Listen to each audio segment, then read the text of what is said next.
All right, so welcome again. Today is day 5. Today is the hump of power circuits and transformers. All right, and coincidentally, it happens to be one of the most difficult days in the course, just because we deal with a lot more abstract concepts. And I say that a lot on some of this stuff because a lot of it's abstract. But now this is really getting towards some of the deep, dark science where we could go really far down the rabbit hole, but we're only really even still scratching the surface of the rabbit hole. Okay, so to recap on yesterday. I know you guys talked about the three-headed power triangle, right? That three-headed snake. You guys know about that? So what are our types of power? Apparent power. Apparent power. Active power, and what else? Reactive. Okay. All right. So again, you'll see the terms. I know the book. I believe the book uses active power. Is that the wording it uses? You see, it's synonymous with active, true, real. All those are the same thing. Active, true, real power. The reactive power is always called the reactive power. I don't know any synonyms for that, but and then apparent power is apparent power. We have I guess an example, something to help you kind of understand what the power relationship is, and that's the beer mug. And we talked about that. Did you guys talk about that yesterday too? Okay. All right. So let me get somebody to explain the beer mug to me before we go further. Then, how about you, Vega Fria? Let me hear about the beer mug. So, beer mug, how when you fill the beer up, still have the foam part at the top of the beer mug. So I think it was the opposite. But yeah. So the top part is your reactive power. Just a little foam on top. Okay. Then the rest of the beer is the active power. Okay. Or apparent. Active power. Active or apparent? Which one? Active. Active. Okay. So what's the apparent power? What? All of it. All of it. Total. The glass. Gullers. You get a gold star. The glass. All right. So again, to kind of put it in perspective, right? So we go to the bar, or the place you get your fizzy bubbly if you don't drink, right? And you order a 32-ounce cup of whatever, right? And that 32-ounce cup is what you're expecting, right? You're like, I'm paying you $6.25 for this cup. It says 32 ounce on the menu. I should be getting 32 ounces, right? That's like the total amount I could get. We're not going to have liquids hovering over the top of the glass. I guess we could science that up with some other explanations, but no, we mean by the top of the glass being the full capacity, right? So we expect that much of whatever we're ordering, right? But the reality of it is, right, when we get it, there's foam in there, right? And that foam, we don't drink that foam, right? So it's kind of wasted space in the volume that's inside of that glass. And whatever's in the glass, the beer, I like to say beer, right? So the beer in the glass, that's what's giving us the power. That's really what we're looking for. That's what we're ordering. It's what we're trying to get. That's what we're paying for. That's that real power, all right? And so the foam, it's not really doing anything, right? It's not useful. It's not providing us anything other than taking away from what's actually giving us the power, which is the beer, right? Okay, so that's a good way of kind of conceptualizing this and kind of understanding the difference between the Q, the S, the R. You guys went over the SQP yesterday, correct? Okay, with S being apparent power, P being the real power, true power, active power, and Q being the reactive power, right? All right, I see Mr. Dewey has a triangle drawn, and I know you guys went over this yesterday, so I'll just, quickly gonna go over this. All right.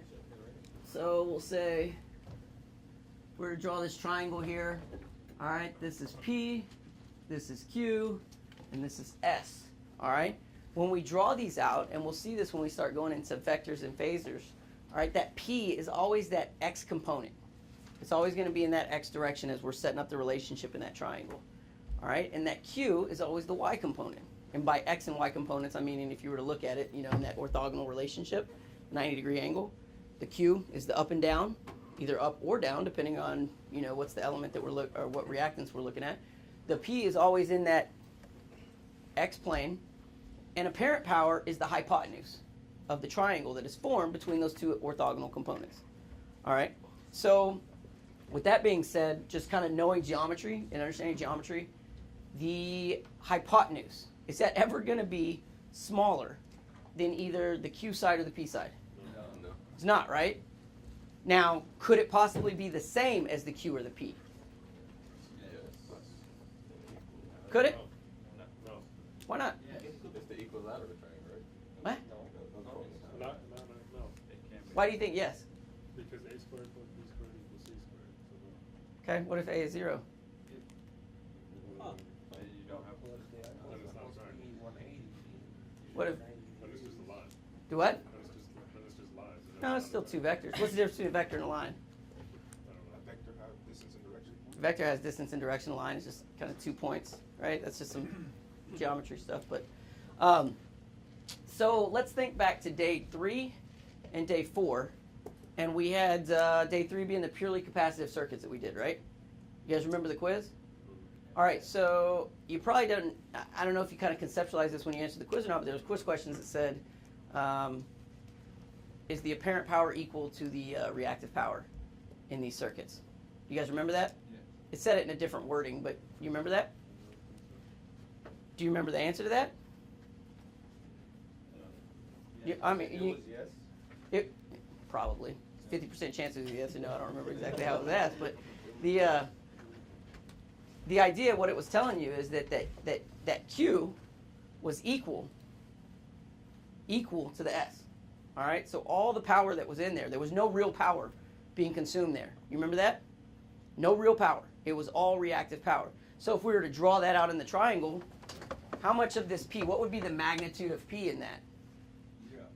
Be 0, right? Be 0, which means this is two lines straight up on top of each other, right? Now, conversely, let's go back to day 2 where we were doing just resistive circuits. Resistive circuits are in phase, correct? Yes. So if we were to draw that out on the phasor diagram, which you guys are already familiar with, right? So if we were to draw that out, all right, the current and the voltage, that resistance is laying right on, the current is laying right on top of that voltage, right? There's no phase angle difference. So all of that power was true power, active power, real power, right? There was no reactive component to it. You remember that? Yes. Okay. All right. Well, those same angular relationships, you're seeing the same math going along here, right? The same relationships here with angles and triangles and geometry. So before we start into the vector piece, I just want to give some level set geometry and trigonometry understanding before we go forward. So when we start doing all this stuff, and I tell you arctangent of something, you know what arctangent is. Does anybody know what arctangent is? Yeah. Who doesn't know? Raise your hand. Tangent to the negative. Opposite divided by. Cool. It's what? The arctan? Lots of stuff. All right. Okay. So does anybody remember the acronym or an acronym for trigonometry functions? SOHCAHTOA, that's a cool one. I personally don't like SOHCAHTOA because I didn't learn that one. I learned Oscar had a heap of apples. But whatever works for you, right? Oscar had a heap of apples, you know that one? It sounds better to me than SOHCAHTOA. I don't know. It's just programming, I guess. All right, so I always say, and to this day, even when I'm doing it and I'm analyzing stuff that I'm using trigonometry for, I always say SOHCAHTOA. I say Oscar had a heap of apples, and then I write it all out in my head, right? Just to always keep reference, okay? So I say Oscar had a heap of apples. Well, my acronym implies that I know that they're going to go in the order of sine, cosine, tangent. Okay, so you have to know that. So sine, cosine, and tangent equals that. Okay? So, also, this is sine theta. Let me write that in because it's kind of important. Sine theta equals that. What's theta? Angle. It's an angle, right? That's just a Greek number or Greek letter representing the angle that's happening inside that triangle, right? Okay. All right, so what does all this mean? What do I do with all this? All right, well, we use this in conjunction with geometry to kind of solve triangle math. And again, I don't want you to fixate on electricity in this, right? Because this exact same mathematical relationship applies to like science all over the world, right? Like surveying. When you're doing obstruction survey, you could use the same logic, and I'll use examples with that so you kind of get out of the electrical mindset and understand this is a mathematical relationship thing, okay? All right, so we've got our triangle here, okay? And let me draw it this way just so we're maintaining positive directions on the x-axis, okay? So if this is Q, this is P, this is S, all right? That right there is a right triangle symbol, right? So we know there's a 90-degree relationship there, right? And I want to know this. I want to know theta, okay? Theta being that angular difference between apparent power and the real power. And why do you think that's important? What's usable on one Absolutely. Absolutely. Now, as we minimize whatever's in that y component of that triangle, what's happening to that angle between the hypotenuse and real power? What's happening to that? If we minimize the y component, it's getting smaller. It's getting smaller. It's getting smaller. It's getting smaller. Okay. All right. So, theta. All right. Did you guys talk about power factor yesterday?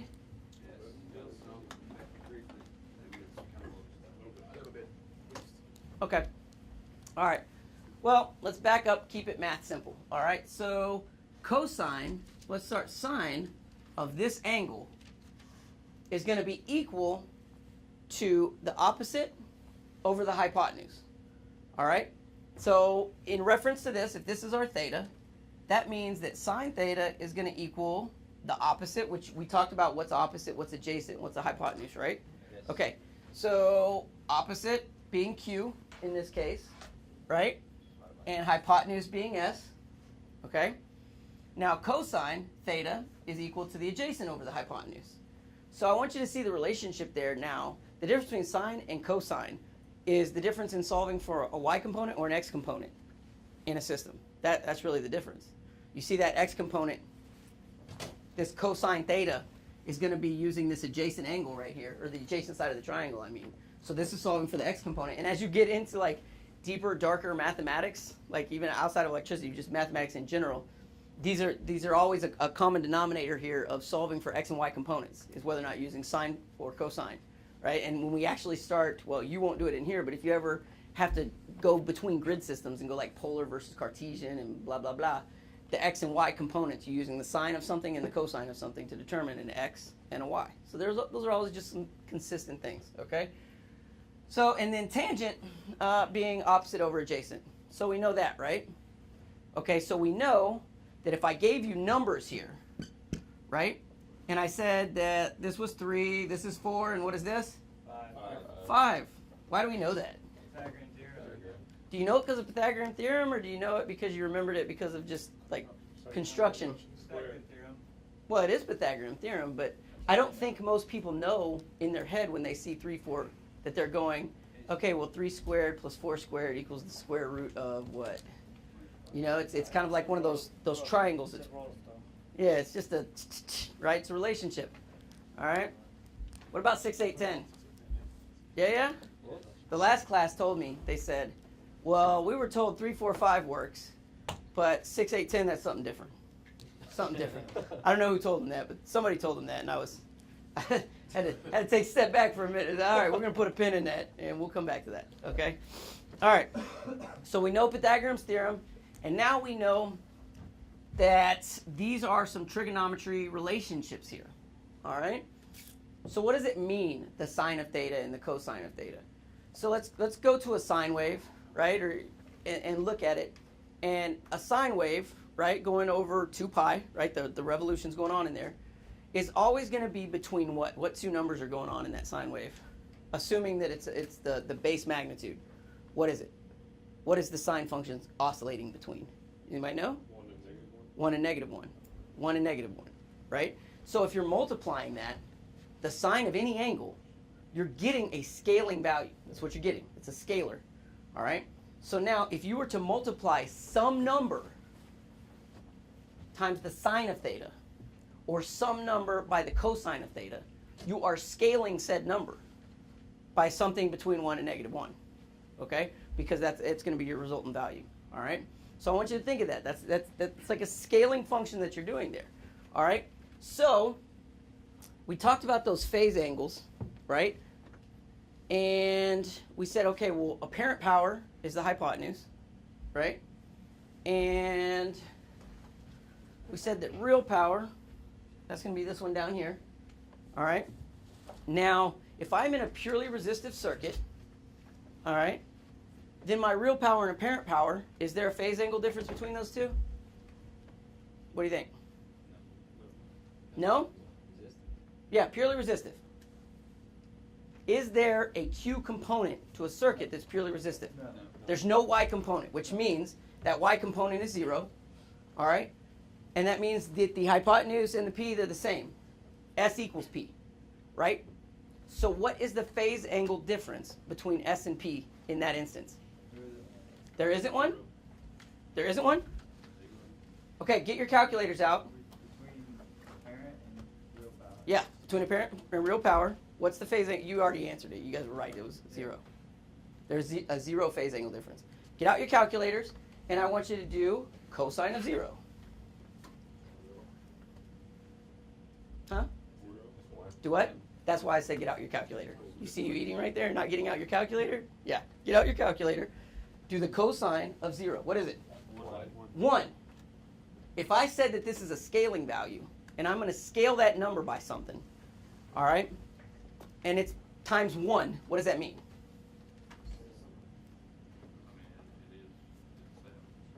It is itself, right? It is what it is, right? You're getting 100% of that value, correct?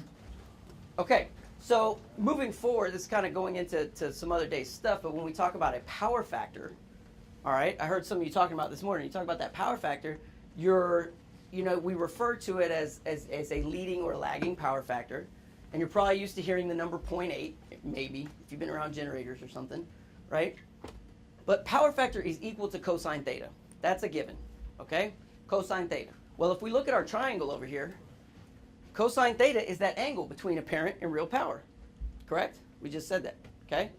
Now, if I have no angular difference between those two, I get a 1. That means how much of my power am I scaling? I get all of it, right? You said it is what it is. However, now, if I add an orthogonal component to that, which is what? Reactive power. Reactive power. If I add that to the circuit, what am I creating now? Difference. A difference, a larger angle, absolutely. Phase angle. And now, what is that angle going to do when I add some trig to this, what we just talked about? It's going to scale that hypotenuse differently, correct?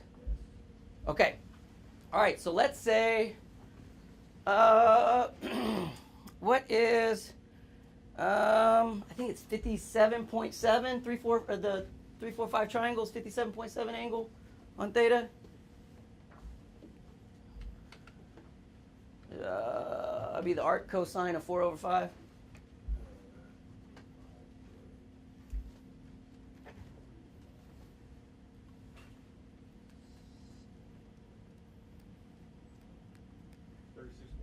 $36.8. That's going to be this theta, and then this one's the 50, whatever it is, 36.8. 0.9 if we're rounding it. Do what? 0.9 if we're rounding it to the second. Is it? 36.9. Who doesn't understand how we just did that? Okay. I was going to talk about this. I was going to use this as an example, but it kind of leads into what I was talking about.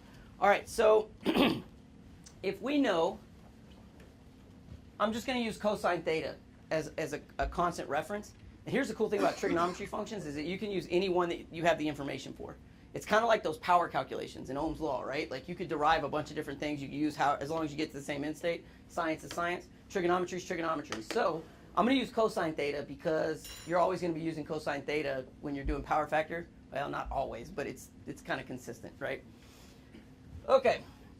Well, I know that if cosine theta equals this over this, right? That means that cosine theta equals P over S.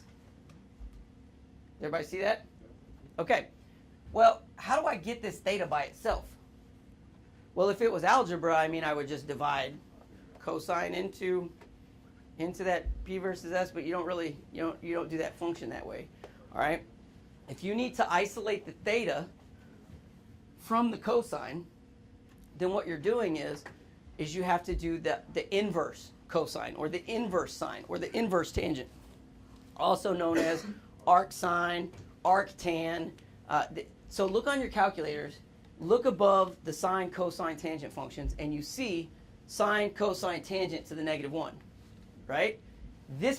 When I say arc sine, all right, or arc tan, and you're going to be doing that a lot today, you're going to be using arc tan. That's that tangent to the -1. That's the inverse of that trig function, okay?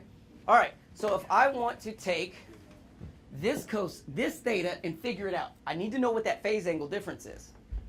And we just talked, why does it matter what the phase angle difference is? Because you know how much real power you got, usable power you got. Absolutely. Because that phase angle relationship is kind of alluding to the efficiency of your system there, right? How much actual usable power you're getting versus how much actual foam you're getting, okay? Now, and you're probably thinking like, man, like, why do I care? Like, why does that even matter to me, right? Well, again, I like to go back to the beer analogy here and say, okay, well, you could be of the mindset that you get what you get and you don't throw a fit, right? Like, you go to the bar, you order that beer, you pay for 32 ounces, you actually get about 26 ounces because the bartender's really sloppy and doesn't tip the glass and she just fills it up and you got all this foam in there, right? Cool.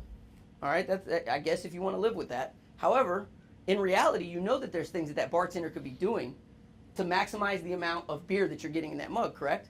Most people know, right? What are some things you could do? Tilt the glass. There's maybe get a better keg. I don't know, maybe a flat keg or something, in, back there. Who knows? But there's things that can be done, correct? Okay, that mindset is kind of the mindset. I like to think this is just a Mike thing. I like to think that that should be the difference between that NCO mindset and what you're expected as a warrant officer, right? It's not you get what you get. Now you understand systems. You're a systems integrator. You understand the system. What things can we do to said system to improve said system, correct? I want more beer. I paid for 32 ounces. Are you going to get 32 ounces? No. Not unless it's flat, which you don't probably want that either. But you realize that there's some things you can get as close as you can to it, right? Cool. All right. So back to this. We want to know what this angle is right here. So what we're going to do is we're going to take that P over S, and now in order to isolate the theta, we're going to use cosine to the -1 of P over S. All right, everybody do it in your calculator. Also make sure your calculator's in degrees.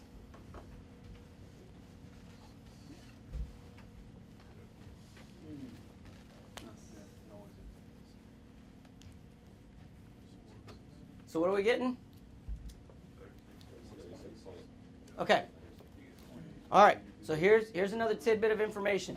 If you know that a 3-4-5 triangle, right? That's or a 6-8-10. Not just a right triangle because the proportions could be different. But I'm using that specific magnitude of the y and x component in that triangle because those are specific ones you use for QA a lot, especially on form work or anything that you're trying to square up, right? You guys learn that in phase 2? Okay. All right. Every time you have that same scaled triangle, 3-4-5, the 6-8-10, you should know that theta right now, right at what you're doing, is what? Equal to the opposite. Well, I mean, you just calculated it, right? That 37 point, whatever, what is it? That's a given. That's science. That's not going to change. That is not going to change. Which means, and then, now, I can't practically look at you and say that I'd be out there with a protractor, measuring that cross corner on that form, and I'm going to verify it with an angle. But what I want you to understand is those angular relationships is math. That's consistent. On a 3-4-5 triangle, you're going to have that 50-some-odd angle on one side, and you're going to have that 30-something angle on the other side, just depending on which one of those, is it 3-4 or 4-3, right? Because then you're just kind of shifting around the triangle. But those same 3 angles are inside that same triangle every single time. And using those trig functions is how you're solving for that. Okay? Does that make sense? Cool. All right. So let's go to, we said sine, cosine, tangent. And now we got arc sine, the inverse sine, inverse cosine, and arc tan. All right? And we know how to do that on the calculator. So now moving forward, we're good with that. Right? Okay. Cool. Let me erase this. Has everybody looked at that that crib sheet, if you want to call it, that's on the blackboard under power circuits and transformers? You haven't? It's on the home page. Every time you click theory, it's like the second thing that pops up underneath the little lightning bolt finger thing, right? There's a lot of math on there, right? And I think I told you, or somebody told you, that you're going to use every single thing on there just in the first 2 weeks, right? So right now, if you were to look at that sheet, you're about, 80% of what's on that sheet, whether or not you know it or not, you've actually been using it. And now these sine functions are also on that sheet too. Okay? Yes? I just thought it was funny when we were moving that whiteboard. I'm like, that used to be Chinese like 2 weeks ago. Now it's understood. That's awesome. And none of it is too terribly difficult, right? And most of this stuff, I probably, depending on the high school you went to, you probably did it all in high school. It's not even college level math. It's just a matter of whether or not you're familiar with it or not, right? Okay, so now I want you to think back to, again, I said we're going to take it out of the power realm and just take it into the real life realm, right? Or maybe just the other discipline realm. And think back to the ICA. And there was a question on the ICA that said you're a surveyor, right? You're standing on an airfield, okay? And you are shooting a rangefinder at the top of a tree, okay? So you're on the ground. You got a rangefinder.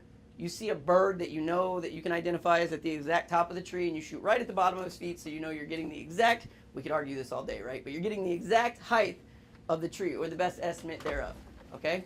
And so now, with your rangefinder, you're getting this, right? You're getting this distance, whatever that is, right? All right. Now, take your battle buddy. Let me draw the tree out here. Let me draw it right up here. There's a little bird. I'm a terrible artist, so forgive me. And I'm kind of OCD, so I got to draw it right. Okay. All right.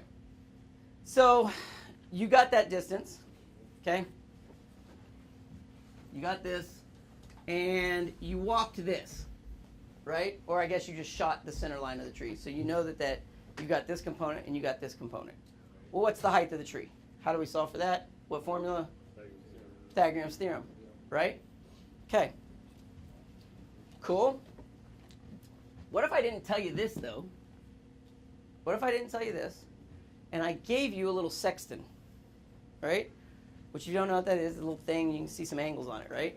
Now, instead of a rangefinder shooting to the top of the tree, you see the angle to the top of the tree, okay? So you're standing at that point, and you can walk this off. You can use your pace count, and you can get this, right? And I'm going to call this just the adjacent. You can get that from walking. And these are all just kind of rough calculations, right? You're not designing off. It's just kind of some understanding stuff. You can walk that. Now you look at your sextant, which you're going, who has one of those? I have one of those. I use it in Africa a lot, all right? So take it, look real quick, read what that angle is between where you're standing and what you're shooting at. And if you want to be real analytical, lay as flat on the ground as you possibly can and shoot up on there, right? Because it'll make a difference, okay? So now you have theta.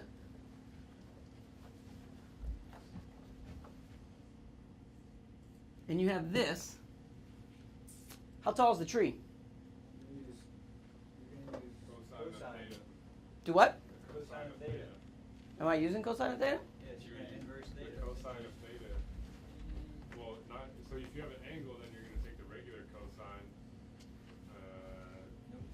which is Cosine going to theta. give you like a plus x equals that hypotenuse equals that. Let's work this out real quick. This is interesting. This is good talk. I like it. All right, so I go back to Oscar had a heap of apples. Okay. Oscar had a heap of apples. I know that that's sine, that's cosine, and that's tangent. All right. So quick reference to what I just said earlier about the inverse trig functions. We're isolating what when we're using the inverse trig function? What are we getting by itself? Angle. The angle. So when would we be using those inverse trig functions? If we're looking for what? An angle. We have an angle. So would we be using the inverse trig function here? No, just the cosine. No. Okay. We're solving. I want to know how tall the tree is, right? Yep. Okay, and the tree in the realm of the triangle, based on this theta right here, is that opposite? Yes. Yeah? Okay, so this is opposite. All right. So now we need something that's going to give us theta, opposite, and adjacent. Okay? What? Tangent? Cosine. Yeah. You can do the I don't know. You tell me. Which one? Sure. Do what? You could use cosine or tangent to find out the answer. You got tangent too? How are you going to use... Cosine, you just have an extra. What? Cosine would give you an extra step. How would you use cosine? Cosine, if you took the cosine of theta, that's going to give you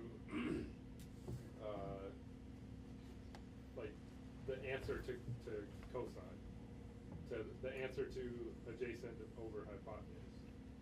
So now you have just a basic algebra equation. Okay. Is that the best way of doing it? or you could do the tangent, and then Why would you use tangent over the other ones, though? If you were to choose, why would you use tangent? because it's just a difference. Because what? Because you already have two of them, right? You already have two of them. You're looking at what you have. It's just like power calculations, right? You're looking at what variables you have and what's the easiest thing to do. All right, well, now we're not isolating theta here. This is sine theta equals cosine theta equals tan theta equals. All right? Well, if we're looking for the opposite there, which we're looking for that, and we have the adjacent, well, if we multiply both sides by the adjacent, cancels that out. So now A tan theta is going to equal the opposite. Yeah? Okay. Nothing to do with power, right? Surveying. Okay? This is the difference between using the sine functions versus the inverse sine functions. And that's what I want you to kind of understand as we move forward. The labs are going to have you solving for phase angles. All right? You're going to figure out these impedance. You guys talked about impedance already, right? Yeah? Okay, so we're going to talk about impedance. But you're also going to need to know a phase angle. All right? And that phase angle, we said if we're looking for angles, we're isolating theta, which means we're going to be using what? We're looking for an angle. What type of sine function are we going to be, or what type of trig function are we going to be using? An inverse. An inverse trig function. Okay? An inverse trig function. All right? Okay. So we're level set there? We good?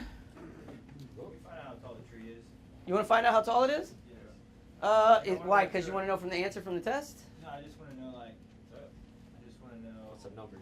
I want to plug it in. I want to see the numbers. Absolutely. I love it. Okay. I think on the ICA I said it was 100 feet maybe. And if I remember right, I think the answer to the hypotenuse question, I want to say it was like 122 feet, if I remember right.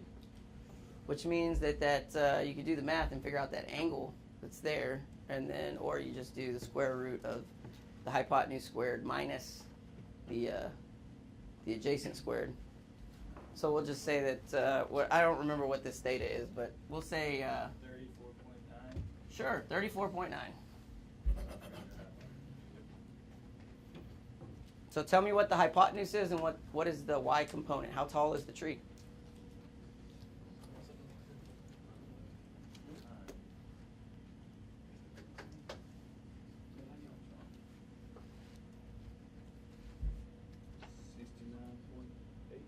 To what?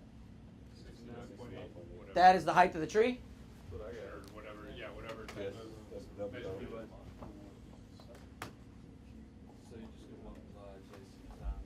Okay. And so what's the hypotenuse then? 122. 122?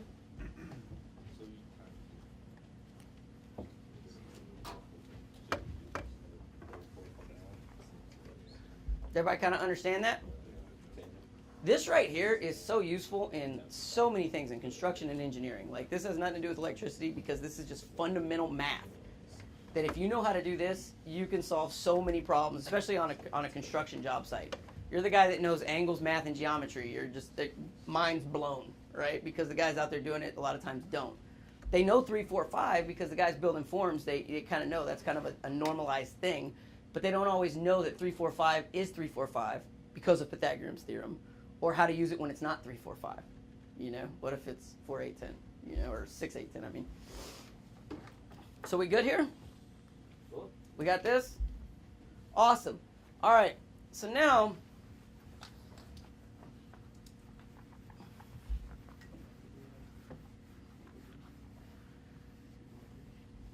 back to the realm of electricity and power. Okay, we go back to that same thing. I'm just going to draw this one more time. All right, and we've got our P, S, and Q. Okay? All right, and I want you to remember that, and actually let me invert this here so that it's consistent with the phasor diagram. Here, here, and this is S. Okay? And this is our theta. And a power factor is equal to cosine theta All right? Again, if we reduce this angle, anybody know calculus and limits? As we're approaching 1, all right? As that angle is approaching 0, the cosine of theta is approaching what? 1. As that angle is approaching 90, the cosine, what's the cosine of 90? -1. 0. That's why I say use your calculator. This is why I say use your calculator. Sometimes don't think through. It's 0. Okay, so that means this y component, okay, in that angle between 0 and 1 is the difference of scaling that power from 0% to 100%. Make sense? Okay. Now, I'm going to give you some calculation, some formulas here. S, apparent power. Apparent power is what you think you get. It's the size of the beer mug. That's going to be the voltage times the current. Okay? When we get into three-phase circuits, we'll add in another scalar into there. But for right now, just S is going to be voltage times the current. And you're like, wow, I already learned that. That was like P times I times E, right? Well, or P equals I times E. But that was in a DC circuit where we don't have this reactance going on. And that reactance is causing that theta. And that theta is causing a difference between those two vectors. And so what that's doing is creating an imbalance there and creating that Q. You don't have that Q in a DC system because you don't have reactance. And you don't have reactance because you don't have alternating current fluctuating at 60 cycles or however many cycles per second, creating perpendicular magnetic flux lines and going through things and causing all this science. You don't have that. So S equals E times I. Easy enough, right?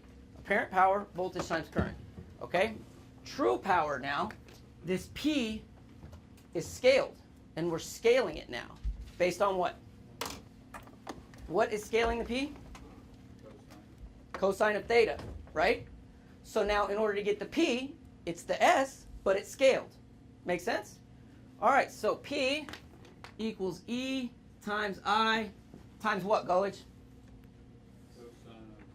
Absolutely.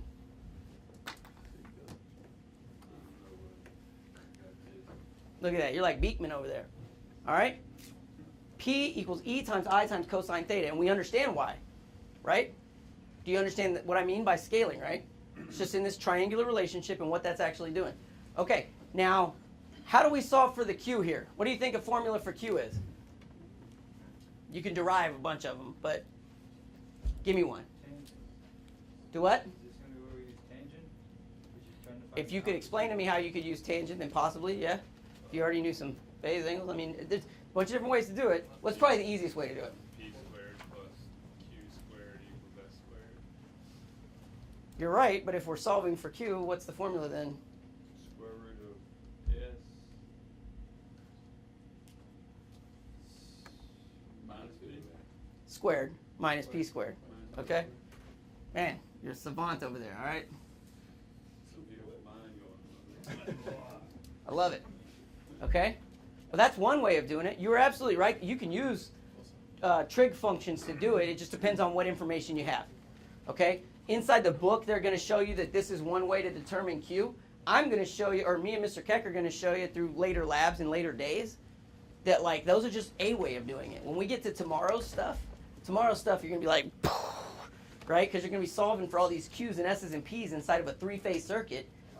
And you're going to see, like, it's just like how I did that one calculation for you guys on, like, day 2, right? And you're like, I just pick random formulas and figure it all out. The math is circular. It's absolutely circular. All right? So this is a way to do it. This is the way the book tells you to do it. This is how we calculate P, S, P, and Q. Cool? We good? All right. Does anybody have any questions about this? This is just entry-level math, trigonometry, before we actually get into anything that's kind of like... But I think by explaining this, you're actually not going to be like... It might be more like... Pew, pew, pew. Any of you guys seen that YouTube video, the pew pew? Yeah. You know which one I'm talking about? I hope it's not. It is. It's that one. Yes. Oh, it's terrible. I love it. My wife loves it. Okay. My kids love it, unfortunately. Oh my God. Okay. All right. Go ahead and take take a 15-minute break. We'll come back at 9, and then we'll actually start talking about how this applies to electricity.